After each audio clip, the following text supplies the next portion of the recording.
Hey guys, Chantal Bancroft here, and I have another quickie tip for you. Let's get to it.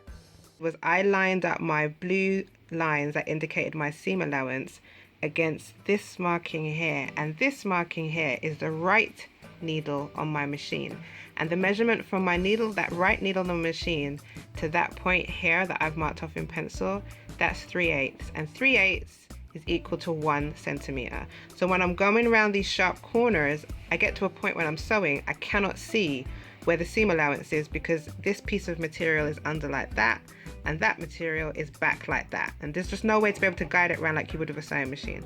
So I use my blue markings to line up with that little nubbin in the metal there.